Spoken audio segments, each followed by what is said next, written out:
Have you noticed? We spend years avoiding hardships, but ironically, it's the moments of breaking that are the molds that forge the strongest version of ourselves.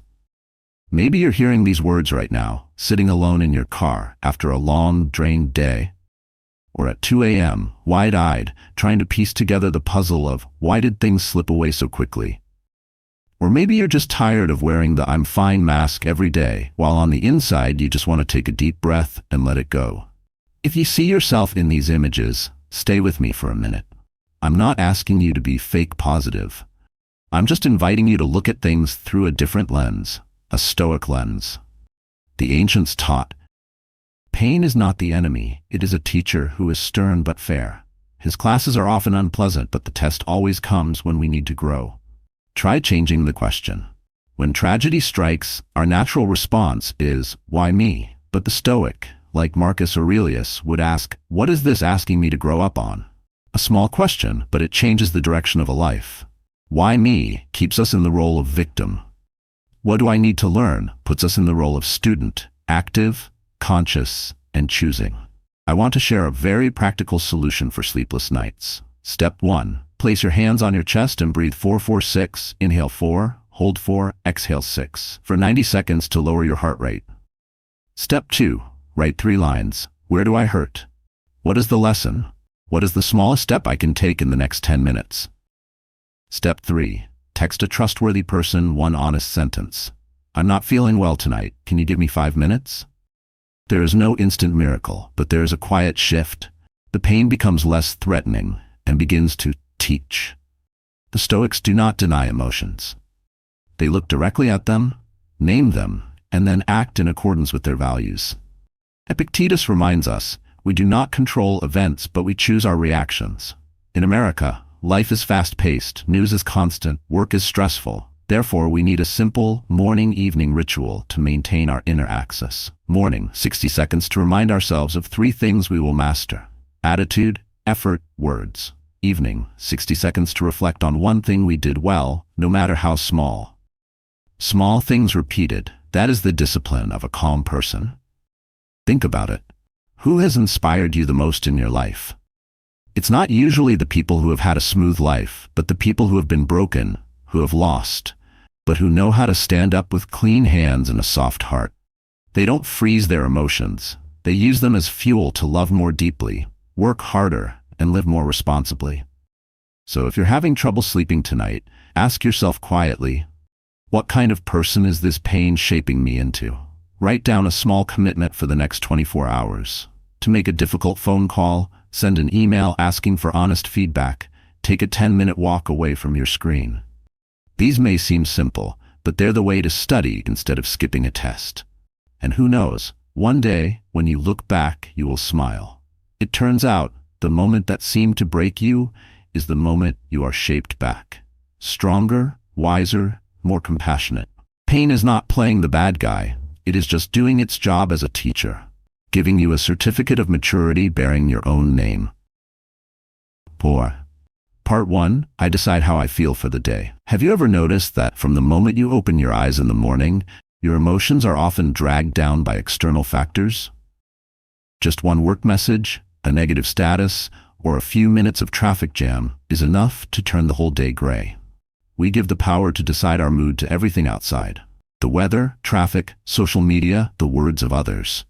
But the truth is, the emotions of a day are in our own hands, not anyone else. Psychologist Viktor Frankl, who survived the horrors of concentration camps, once wrote, "Everything can be taken from a man but one thing, the last of the freedoms, the right to choose one's attitude in any given set of circumstances." If a person can remain proactive in his attitude when facing the ultimate suffering, then you and I, in our daily lives, can absolutely do the same. The Stoics saw straight to the heart of things. Suffering comes not from events, but from how we interpret them. Epictetus says it clearly. We suffer not because of what happens, but because of the meaning we give to it.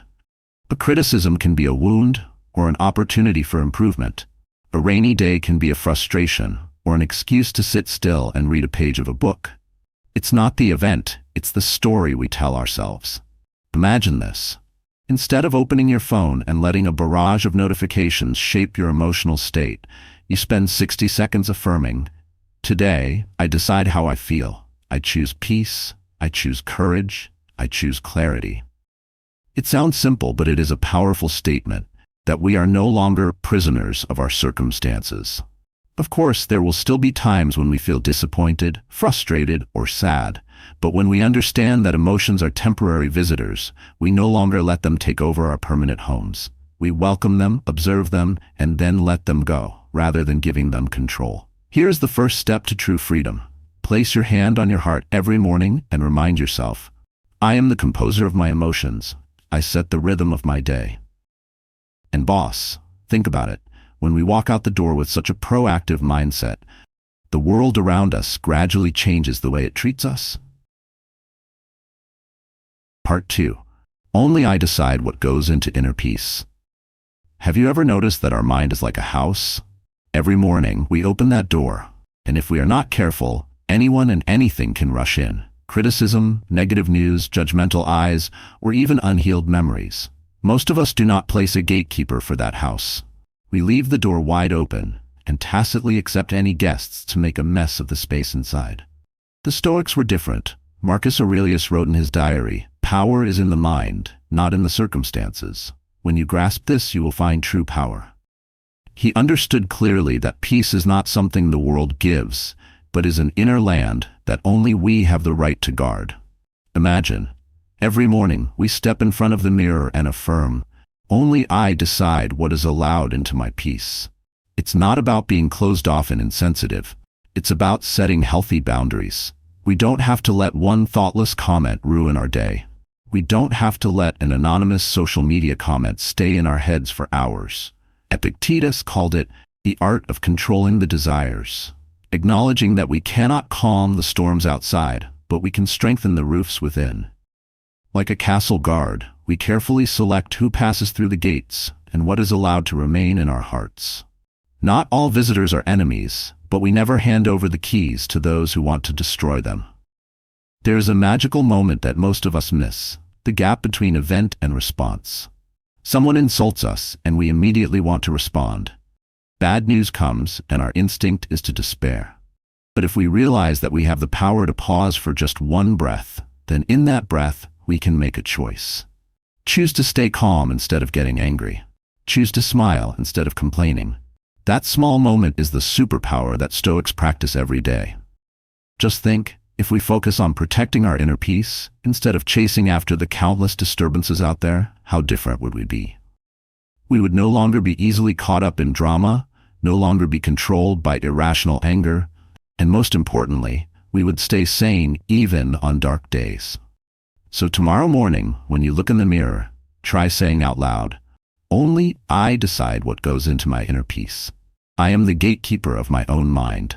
When this saying becomes a habit, you will realize the world may be chaotic, but inside you there is still a strong, impregnable fortress. Part 3. I only put my energy into what I control. Do you ever find yourself drained by worrying about things that are out of your control? We worry about what other people think of us. We fret about the market, politics, or even tomorrow's weather. And in the end, we spend most of our energy worrying about things we can't change. That's a quick recipe for mental exhaustion. The Stoic teacher Epictetus laid out a fundamental principle. Life is divided into two categories, what we control and what we do not control. Simple, but it is the key that has liberated millions of souls. What is within our true circle of power? Our attitude, our focus, our effort, our behavior, and especially our response to events. Outside that circle, the emotions of others, the volatility of the market, what has happened in the past, even the rain this afternoon, all are out of our control. Yet most of us do the opposite. We spend most of our time thinking about what we can't change while neglecting the things we can actually control. We worry about what the economy will do next month, but forget that today we could learn a new skill. We obsess over judgment, but forget that we have the power to develop our own character so that we don't get shaken. The Stoics had an exercise called the circle of control. Imagine 3 concentric circles. The middle circle is what we have complete control over. The second circle is what we can influence to some extent. The outermost circle is what is beyond our control, and the principle is clear. 90% of your energy goes to the inner circle, a little to the middle circle, and absolutely nothing to the outer circle. Think about it. If every morning we remind ourselves, I only put energy into what I control, how would our day be different? A grumpy coworker wouldn't ruin our afternoon. A bad news story wouldn't keep us up at night, because we know that true power lies not in changing the storm, but in steering our own ship. In fact, people who are consistently successful are often not the ones who have more control, but the ones who go in the right place. They choose to focus on what they can do today. One extra hour of practice, one honest conversation, one small step forward at work. And it's those small choices cumulatively that make the difference. Are you ready to challenge yourself? Write down 2 columns. The left column is for things beyond your control. The right column is for things within your control. Whenever your mind drifts to the left column, pull it back to the right column. It's a mental training exercise, just like the Stoics did over 2,000 years ago. Tomorrow morning, when you place your hand on your heart, loudly declare, today, I will only give my energy to what I can control. My power is in my choice, in my action, in my response. And then the boss will see, the mind is less agitated, the heart is less heavy, because we have given our energy to the right place and at the right time. Part 4. I am not defined by what happens today. Have you ever noticed that our mood and self-worth often fluctuate according to our daily results? When things go well, we feel good. When we are criticized or fail, we immediately fall into a feeling of worthlessness. It is as if human worth is like a stock chart, sometimes soaring, sometimes plummeting, with no certainty. The Stoics remind us of a simple but liberating truth. A man is not defined by his success or failure in one short day. Seneca, the philosopher who was exiled and then forced to commit suicide under Nero, understood this better than anyone. He wrote, "Every new beginning is born from the end of something else." It is a reminder that failure is not the end, but just a comma on the journey. We are taught by society that our self-worth is tied to our achievements. How much money we have, how much status we have, what connections we have. Every morning when we wake up, there is an invisible pressure. Today, I have to prove myself worthy. But this way of life is exhausting, and most dangerous of all, it puts our happiness at the mercy of factors we have no control over. The Stoics called it preferred indifference, means having things that are desirable, but never letting them define your core values. A good job, recognition, a victory. Of course everyone wants. But if we lose them, we are still intact, because we already have value, even before we get them. Think back to a failure in your life. Maybe it was a failed interview, a failed project, or a broken relationship. At the time you probably thought, I have nothing left. But then a few months later you look back and you're still there, even more mature. Failure doesn't erase you, it just erases the illusions you once held on to. If we repeat this affirmation this morning, I am not defined by what happens today. I am valuable because I exist, not because of immediate results. Then the whole day will be different. We still work hard, but we no longer despair when the results are not as expected. We still try, but we no longer let criticism bring us down. The Stoics believed that true success is about living up to your values, not about accumulating short-term wins. We may fail at a project, but if we are honest, patient, and learn the lesson, we have won a greater victory over ourselves. Just think, if we started each day with such a declaration, we would have less anxiety and less pressure to please everyone. Instead, we would live more deeply, work hard but still maintain peace, knowing that our nature does not depend on numbers or the eyes of others. So, tomorrow morning, look in the mirror and gently say, whether I succeed or fail today, I am still whole. I don't need anyone's approval to exist. I am not defined by what happened today. It's not just a reminder, it's a release. I am still whole. Part 5. I choose action over just planning. Have you ever realized that the biggest gap in life is not between dreams and reality, but between intention and action? Every day, we wake up with countless plans to start exercising, to call a loved one, to write the first page of a book, or to take the first step in a project. But then, at night, those plans remain in our heads, never acted upon. Marcus Aurelius used to remind himself every morning, "When you hesitate to rise, remember that you awaken to do your duty as a human." The task is not to dream nor to plan, but to act, because only when we do, we truly live. In fact, many talented, intelligent, inspired people still stand still, simply because they stop at the preparation stage. They wait until everything is perfect to start. They wait for a beautiful day, a good mood, or favorable conditions. But as you know, that perfect day rarely appears. Others are still waiting, but successful people have already started. Sometimes awkwardly, sometimes awkwardly. The Stoics believed that wisdom becomes virtue only when practiced. It is not enough to know what is right, we must live it. It is not enough to know what is necessary, we must do it.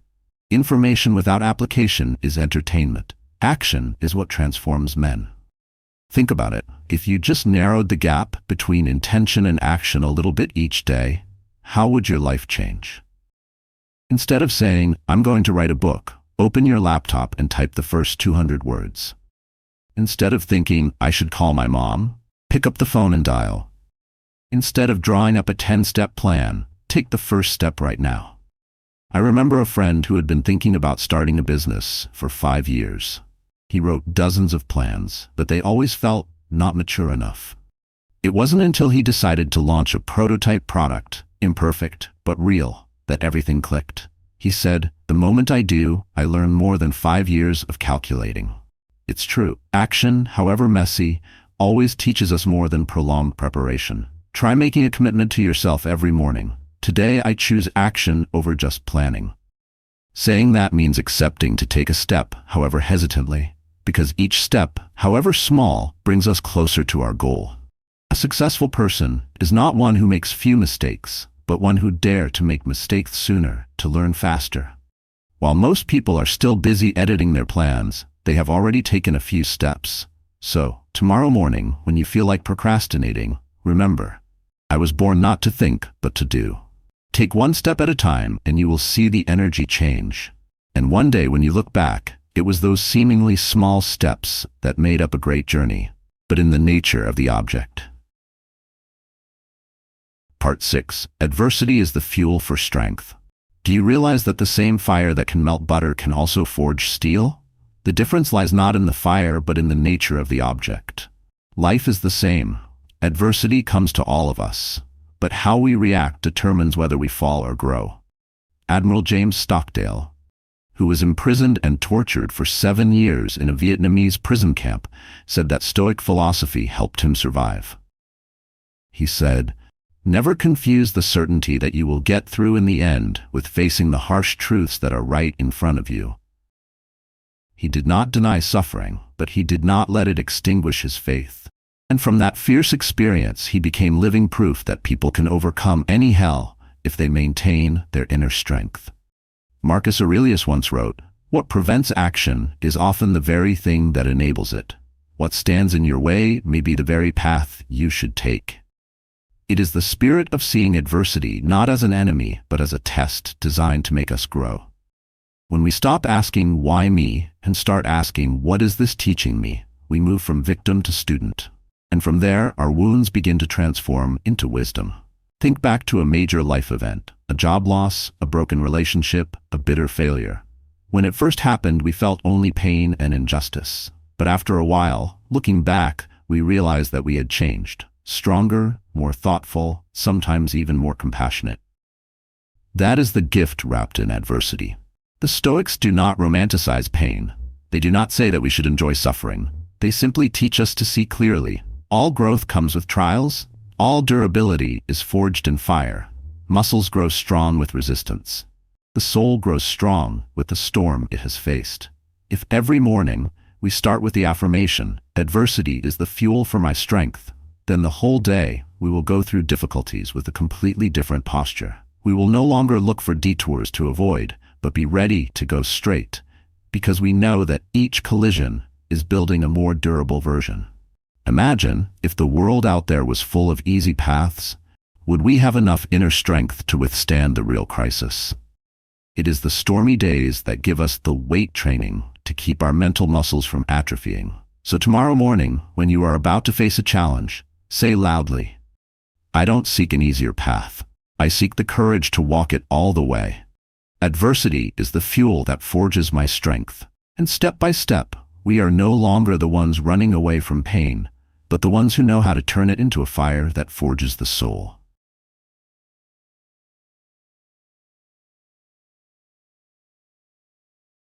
Part 7. My path is the only one. Have you ever turned on your phone in the morning, scrolled for a few minutes, and immediately felt fallen behind? Friends show off their travel photos, colleagues announce promotions, acquaintances buy houses or cars. And so in just a few seconds we start comparing. Why can they do it, and I can't? That comparison trap not only robs us of joy, but also makes us forget our own journey. Epictetus once taught, "A wise man avoids many troubles simply by focusing on himself instead of looking at others." He understood that the real competition is not with your neighbor, your coworker, or a face on social media. The only competition that matters is with the person you were yesterday. In the digital age, comparison has become a dangerous addiction. We see the highlights, the best parts of other people's lives, and compare them to our own messy backstory. We see the happy pictures without the nights of arguments. We see the successes without the dozens of failures behind them. And when we compare, we deepen our own sense of inadequacy, when our own journey has value that others will never have. The Stoics remind us that every journey is a fingerprint. No two are alike. We have different starting points, different wounds, different dreams. Trying to walk someone else's path is like stuffing your feet into shoes that don't fit. It may look good at first, but it will eventually hurt. Think about it. If Einstein had compared himself to Picasso, or if Seneca had envied Marcus Aurelius, would they have left their mark? Each has followed his own path, and that is why the world is enriched by diversity. When we declare, "My path is the only one," we are choosing to live by our inner compass, not a borrowed map. We begin to listen to the values, pace, and rhythm that are right for us. We learn to take genuine joy in seeing others succeed, knowing that their light does not dim ours. Try making this your morning routine. Look in the mirror, smile, and say out loud, "My journey doesn't need comparison. I'm in the right place at the right time in my life." That affirmation is like a shield that protects us from the pressure out there. And when we live our own path, every small step has meaning because it brings us closer to the destination that was designed for us. So instead of looking sideways and comparing, look straight in the mirror and compare. Ask yourself, am I better today than I was yesterday? If the answer is yes, then you have won. And that is the only race worth fighting. Emotions go up and down like waves. Part 8. Discipline guides me, not emotions. Have you noticed that some days we start out feeling motivated, but then it all evaporates within a few hours? Emotions go up and down like waves. Sometimes they are high, sometimes they are low. If we let our emotions drive our lives, we will soon be like a rudderless boat, sometimes enthusiastic, sometimes lost. The Stoics understood this well. Marcus Cato, an icon of discipline, trained himself by walking barefoot in the cold winter. He did so not to mortify his body but to strengthen his will. He understood that comfort weakens willpower, but discipline steals it. We often think, "I'll wait until inspiration strikes, then I'll get started." But in reality, inspiration is a fickle guest, never knocking at the right time. Successful people don't wait for inspiration, they act on discipline. And it's the daily repetition, regardless of mood, that makes the difference. Modern science also proves that every time we complete a difficult task, even though we don't want to, our brain receives an important message. We can believe in ourselves. That's called inner confidence. A person who knows that he will do it, no matter how difficult or boring. No fear can hold him back for long. Take a look back. The people we admire most are not the ones who are full of inspiration every day, but the ones who are persistent and steadfast. The ones who exercise regularly, the ones who write a page a day, the ones who persevere in pursuing a project to the end. That is the power of discipline. The thing that gets us to the finish line when our emotions have long since given up. The Stoics called this disciplined action. Know what is right and do it. even if you feel against it. Like training a muscle, discipline is a mental muscle. The more you use it, the stronger it gets. Every time you step out of your comfort zone, you are lifting weights for your will. So instead of waiting for the perfect feeling to start, try asking, what values do I want to live by today? If it's health, then exercise for 10 minutes, even if it's raining. If it's love, then make a phone call, even if you're busy. If it's learning, then read a few pages of a book, even if you're tired. Because in the end, values are the compass, emotions are just a passing breeze. Tomorrow morning, stand in front of the mirror and affirm, discipline guides me, not my emotions. I do what needs to be done, even when I don't feel like it. Today I act on my values, not my mood. When you make this quote your compass, you'll find that day by day, step by step, you become the most trustworthy version of yourself.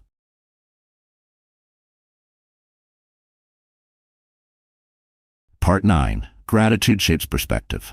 Do you realize that the world we see is not only a reflection of reality, but also a reflection of how we choose to see it? Two people experience a rainy day. One complains, the other smiles because he can sit still and read a book. The difference is not in the rain, but in the perspective. And the most important lens to change that perspective is gratitude. Seneca once said, "Life is not short, we just waste too much of it." He does not deny the hardships, but reminds us that even in suffering, there are still countless things to be grateful for. Breathing is natural. The heart is still beating steadily. We have a roof over our heads, food to eat, clothes to wear, and a few people to love. Yet many times, instead of realizing these things, we only focus on what is missing. Modern science shows that practicing gratitude regularly rewires the brain, increasing optimism, reducing anxiety, and improving resilience after a crisis. In other words, gratitude is not just a beautiful emotion, but a survival skill. The Stoics also had a method called loss visualization, imagining a day when we no longer have what we used to have: health, family, even our daily life. Not to be pessimistic, but so that when we open our eyes and see that everything is still there, we will appreciate it all the more. Think back. When was the last time you felt truly grateful? Maybe it was after an illness, when your health returned. Maybe it was after almost losing a relationship that you understood the value of presence. So why wait until you lose something to feel grateful when you can live in that state every day? This practice is simple. Every morning, before you start your day, write down 3 things you're grateful for, no matter how small.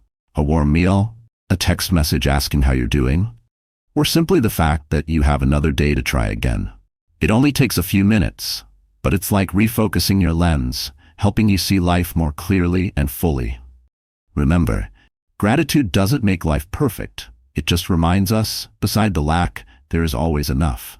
And when the mind is focused on abundance, we live more freely and happily.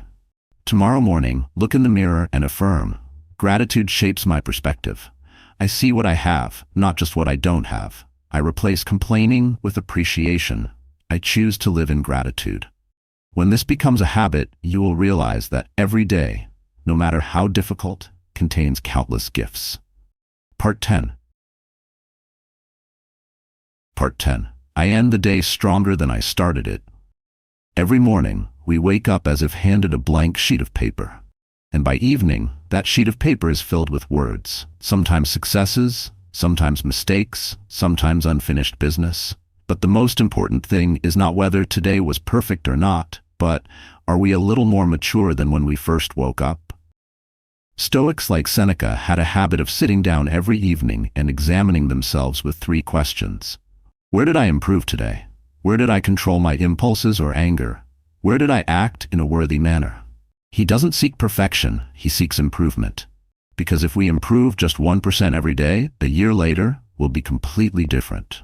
Modern science calls this small cumulative effect. If we improve 1% every day, in a year we will be 37 times better. It doesn't come from one giant leap. It comes from small, consistent steps. Every honest conversation, every time we dare to hold back our temper, every decision to do the right thing instead of the easy thing, all add up to a stronger version of ourselves. Think about it. Even a bad day can be a valuable day, as long as we learn something from it. A mistake can become a lesson. An argument can become a mirror for ourselves. A failure can become the foundation to start again, but wiser. The Stoics did not expect a life of easy sailing. They expected a life of opportunity for growth. So at the end of each day, they did not ask, "Was it easy today?" and asked, "Are we stronger today?" Try this little ritual. Before you go to bed, write down 3 things. 1 thing you did well, 1 thing you could do better, and 1 thing you're grateful for. It only takes a few minutes, but it will turn each day into a stepping stone toward growth. And the next morning, when we open our eyes, we start again. Not from scratch, but from a foundation that is stronger than yesterday. That is the power of perseverance. End each day a little stronger, and your whole life will be a masterpiece. So tonight, before we close, tell yourself, "I end the day stronger than I began. I do not seek perfection, I seek progress. Today I learned, lived, and grew 1 step further." When this affirmation becomes a habit, you will see that every day, no,